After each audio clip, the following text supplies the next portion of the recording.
ఈరోజు పత్రికల్లో వచ్చిన ప్రధానమైన వార్తలు మనం చూద్దాం. ముందుగా నమస్తే తెలంగాణ.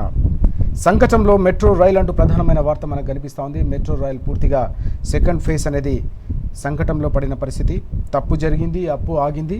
ఇక్కడికక్కడ ప్రభుత్వ వైఫల్యం వల్ల మెట్రో రైలుకు సంబంధించిన రెండో దశ ముందడుగు వేయని పరిస్థితి. ఎల్ఎన్టీతో ముగిసిన ఒప్పంద గడువు టేక్ ఓవర్ చేసుకోలేకపోయిన రేవంత్ సర్కార్ అంటూ ఈ వార్త. ఎల్ఎన్టీ ఖాతాకు చేరని ఐఆర్ఎఫ్సి రుణం 13,600 కోట్ల రుణ సమీకరణలో పీఠమోడి నెలకొంది. ఈ క్రమంలోనే మొత్తం ప్రక్రియ తొలి దశకు సంబంధించి కూడా నిలిచిపోయినట్టుగా చూస్తూ ఉన్నాం. ఎన్నడూ కూడా 7.5% వడ్డీ రేటుకు తగ్గని ఐఆర్ఎఫ్సి ముఖ్యమంత్రి చెబుతున్న 4% వడ్డీ రేటు నిజమేనా? సర్కారు అసమర్థతతోనే రుణ మంజూరు జాప్యం అంటూ ఈ వార్త. ఎల్ఎన్టీని స్వాధీనం చేసుకుని రెండో దశకు మార్గం సుగమం వేస్తామని చెప్పి ప్రభుత్వం చెప్పిన మాటలన్నీ డొల్లా అని తేలిపోయిందనే అంశం మనం ఇక్కడ కనిపిస్తుంది. టేక్ ఓవర్కు ఎంత టైం పడుతుందో చెప్పని సీఎం కిషన్ రెడ్డి అడ్డుకున్నాడని రేవంత్ ఆరోపణలు. ఇక 11% రుణం తేక తప్పదని వ్యాఖ్యలు అంటూ 4% కాదు, ఏకంగా 11 నుంచి ఇంకా దానికంటే పై స్థాయిలోనే రుణం సాధించాల్సిన పరిస్థితి నెలకొందనే అంశం. తెలంగాణ ప్రజలపైన, మరి ముఖ్యంగా మెట్రో రైలు పైన భారీ ఎత్తున భారం మోపే పన్నాగం మీద అనే అంశం కూడా కనిపిస్తోంది. ఇందులో అన్నిటికంటే ముఖ్యంగా ఈ మొత్తం వ్యవహారంలో తొలి దశకు సంబంధించిన టేక్ ఓవర్ వైఫల్యం కావచ్చు, రెండో దశ ఇతర రాష్ట్రాలకు యూపీ కావచ్చు, అహ్మదాబాద్ కావచ్చు, వైజాగ్ కావచ్చు, ఇలా ఇతర రాష్ట్రాలు నగరాలు మెట్రో సాధిస్తూ ఉంటే తెలంగాణ కనీసం హైదరాబాద్ రెండో దశను సాధించకపోవడం ఇది పూర్తిగా ప్రభుత్వ వైఫల్యం అంటూ నిన్న బీఆర్ఎస్ వర్కింగ్ ప్రెసిడెంట్ కేటీఆర్ గారు తీవ్ర స్థాయిలో ధ్వజమెత్తిన అంశం కూడా కనిపిస్తూ ఉంది. రేవంత్కు చాతగాక మాత్రమే ఇదంతా కుప్పిగంతులు వేస్తూ ఉన్నారని చెప్పేసి ఆయన ధ్వజమెత్తిన అంశం ప్రధానంగా మనం ఇక్కడ చూస్తూ ఉన్నాం.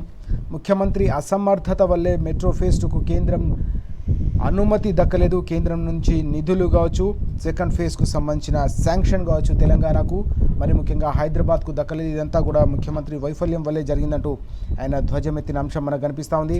ఓటుకు నోటు కేసు వల్లే మోదీని ప్రశ్నించలేక ప్రతిపక్షంపై నిందలు మోపుతున్నారు ముఖ్యమంత్రి అని కూడా ఆయన పెద్ద ఎత్తున ధ్వజమెత్తారు. కేవలం లోపాయికారి ఒప్పందాలు, కుమ్మక్కు రాజకీయాలు, అలాగే గతంలో నమోదైన కేసుల నుంచి విముక్తి లభించేందుకు రక్షణ కోసం మాత్రమే మోదీని ప్రశ్నించలేక కేవలం బీఆర్ఎస్ను టార్గెట్ చేస్తున్నారు ముఖ్యమంత్రి అని కూడా పెద్ద ఎత్తున ధ్వజమెత్తిన అంశం కనిపిస్తోంది. మరోవైపు మెట్రో ఆస్తులపై హైదరాబాద్ నడిబొడ్డున ఉన్న మెట్రో ఆస్తులు, విలువైన భూములు కావచ్చు, పెద్ద ఎత్తున మెట్రో ఎల్ఎన్టీ నిర్మించిన సముదాయాలు కావచ్చు, వాటిపై కన్నేసిండ్రు. అందుకోసమే వాటిని కాజేసే కుట్రలో భాగంగానే ఇదంతా జరిగిందని కూడా కేటీఆర్ గారు ధ్వజమెత్తిన అంశం కూడా మనం చూస్తున్నాం. మెట్రో ఆస్తులపై సీఎం కన్నేసిండు అని ఆయన మండిపడ్డారు. అలాగే ఎల్ఎన్టీని బెదిరించి 30,000 కోట్ల ఆస్తులు, అలాగే భూములను కూడా కొల్లగొట్టే కుట్ర కొనసాగుతుందని కూడా ఆయన ధ్వజమెత్తిన అంశం కనిపిస్తూ ఉంది. హైదరాబాద్ నడిబొడ్డున దాదాపు 30,000 కోట్ల రూపాయల విలువ చేసే ఆస్తులన్నింటినీ కూడా కబలించే కుట్రలో భాగంగానే ఇదంతా కూడా జరిగిందని చెప్పి కేటీఆర్ గారు మండిపడిన అంశం ప్రధానంగా మనకు కనిపిస్తూ ఉంది. మెట్రో రెండో దశకు కేంద్రం కొర్రీలు అంటూ ఈ వార్త కూడా మనం చూస్తూ ఉన్నాం. అలైన్మెంట్ మార్పు, అలాగే అంచనాలు భారీగా ఎందుకు పెంచారు అనే దానిపైనే అభ్యంతరాలు వ్యక్తం చేస్తూ మెట్రో రెండో దశకు కేంద్రం అడ్డు చెప్పింది. కేంద్రం ఎక్కడికక్కడ అడ్డుకుందనే అంశం కూడా కనిపిస్తుంది. ప్రాజెక్టు ముందుకెళ్లడంపై అనుమానాలు, లక్షలాది నగరవాసుల ఆశలపై నీళ్లు అంటూ హైదరాబాద్లో రోజు రోజుకు పెరుగుతున్న ట్రాఫిక్కు ఒక శాశ్వత పరిష్కారం కోసం కేసీఆర్ గారి హయాంలోనే అప్పుడు మున్సిపల్ అలాగే పట్టణాభివృద్ధి సంబంధించి అర్బన్ అడ్మినిస్ట్రేషన్ సంబంధించి కూడా కేటీఆర్ గారి సారథ్యంలో మెట్రో సెకండ్ ఫేజ్కు సంబంధించిన పూర్తి ప్రణాళికలు కూడా సిద్ధమైన సందర్భం. తొలి దశను శరవేగంగా పూర్తి చేయడమే కాకుండా రెండో దశను కూడా అత్యంత సమర్థంగా నిర్వహించేందుకు 6కు పైగా కారిడార్లు, అనేక స్టేషన్లలో పెద్ద ఎత్తున హైదరాబాద్లో నగరంలో ఏదైతే రద్దీ ప్రాంతాలు ఉంటాయో అక్కడ ఆ రూట్లలో మెట్రో సెకండ్ ఫేజ్ కోసం ప్రణాళికలు రచించడమే కాకుండా సాధ్యమైనంత వేగంగా దాన్ని పూర్తి చేయాలన్న సంకల్పాన్ని అప్పుడు బీఆర్ఎస్ హయాంలో చేసిన సందర్భం. కానీ కాంగ్రెస్ అధికారంలోకి రావడంతో మొత్తం ప్రక్రియ అంతా నిలిచిపోయిన పరిస్థితి.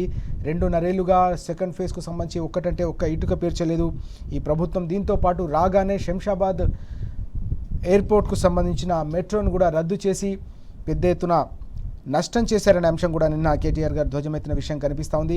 వాస్తవానికి కాంగ్రెస్ అధికారంలో ఉన్నప్పుడు సమైక్య రాష్ట్రంలో దాదాపు 3-4 ఏళ్ల పాటు మెట్రో పనులు అడుగు ముందుకు పడని సందర్భం. కానీ కేసీఆర్ గారు బాధ్యతలు చేపట్టిన తర్వాత 2014లో అధికార పగ్గాలు చేపట్టగానే హైదరాబాద్ను విశ్వనగరంగా తీర్చిదిద్దాలన్న ఒక సమున్నతమైన లక్ష్యం, ఒక సంకల్పంలో భాగంగా యుద్ధ ప్రాతిపదికన బాటిల్ నెక్స్ కావచ్చు, కోర్టు కేసుల్లో నలుగుతున్న అనేక రూట్లలో వాటన్నింటినీ కూడా క్లియర్ చేసి మెట్రోకు సంబంధించిన మార్గాన్ని సుగమం చేయడం, 3 ఏళ్లలోనే యుద్ధ ప్రాతిపదికన పూర్తి చేయడమే కాకుండా ఏకంగా ప్రధానిని పిలిపించి హైదరాబాద్లో దాన్ని ప్రారంభించిన సందర్భాన్ని మనం చూసాం. ఈ క్రమంలోనే మెట్రో ఏకంగా 5 లక్షల మంది ప్రయాణికులను గమ్యస్థానాలకు చేరే స్థాయికి ఎదిగిందంటే ఆ ఘనత బీఆర్ఎస్ ప్రభుత్వానికే దక్కుతుందనే అంశం ఇప్పటికే తెలంగాణ ప్రజలు కావచ్చు, హైదరాబాద్ ప్రజలంతా కూడా ఇప్పటికీ చర్చించుకుంటున్న సందర్భం. అయితే ఎల్ఎన్టీకి సంబంధించిన ఫస్ట్ ఫేజ్ పూర్తయిన తర్వాత కోవిడ్ వంటి మహమ్మారి రావడం, దీంతో పాటుగా అధికార మార్పిడి జరిగిన నేపథ్యంలోనే పూర్తిగా ఎల్ఎన్టీ నష్టాల బాట పట్టిన పరిస్థితి. అయినప్పటికీ కూడా వారు ఫస్ట్ ఫేజ్ను సమర్థంగా నిర్వహిస్తున్న సందర్భం. ఈ క్రమంలో రెండో ఫేజ్కు సంబంధించిన దాంట్లో ఓవైపు ఫస్ట్ ఫేజ్కు సంబంధించిన దాన్ని ప్రభుత్వం స్వాధీనం చేసుకుంటుందని దాన్ని కూడా సంకటంలో పడేశారు. రెండో దశను కూడా సాధించకుండా హైదరాబాద్ వాసుల ట్రాఫిక్ కష్టాలు తీర్చడంలో కూడా ప్రభుత్వం, ముఖ్యమంత్రి విఫలమయ్యారని చెప్పేసి కేటీఆర్ గారు పెద్ద ఎత్తున ధ్వజమెత్తిన సమగ్రమైన కథనం, సమగ్రమైన అంశాలన్నీ కూడా ఈరోజు ప్రధానంగా మనకు అన్ని పత్రికల్లో కూడా కనిపిస్తూ ఉన్నాయి. ఈ క్రమంలోనే 8 నుంచి 11% రుణమే ఇక రాష్ట్ర ప్రభుత్వానికి దిక్కు అనే విషయం కూడా కనిపిస్తూ ఉంది. మెట్రోకు 4% వడ్డీతో రుణం లేనట్టే విలేకరులతో సీఎం రేవంత్ సంకేతాలు. గతంలో అతి తక్కువకే రుణాలంటూ గప్పాలు. వైఫల్యాన్ని కప్పిపుచ్చుకునేందుకు ప్రతిపక్షాలపై పెద్ద ఎత్తున ముఖ్యమంత్రి విమర్శలు చేస్తున్నారనే అంశం కనిపిస్తూ ఉంది. అలాగే నిన్న ఎమ్మెల్సీ దాసోజు శ్రవణ్ గారు కూడా దీనిపై స్పందించారు. మెట్రో స్వాధీనం వెనుక భారీ స్కామ్ దాగిందని ఆయన కూడా మండిపడ్డ అంశం మనకు కనిపిస్తూ ఉంది. ఆస్తులు కాజేసి బినామీలకు కట్టబెట్టే కుట్ర, దీనిపై సిట్టింగ్ జడ్జితో విచారణ జరిపించాలని కూడా ఆయన డిమాండ్ చేసిన అంశం ప్రధానంగా మనకు కనిపిస్తూ ఉంది. దీంతో పాటు కదం తొక్కిన నిరుద్యోగులు అంటూ మరో వార్త కూడా మనం చూస్తూ ఉన్నాం. పెద్ద ఎత్తున నిరుద్యోగులు మరోసారి హైదరాబాద్ వేదికగా కదం తొక్కిన సందర్భం.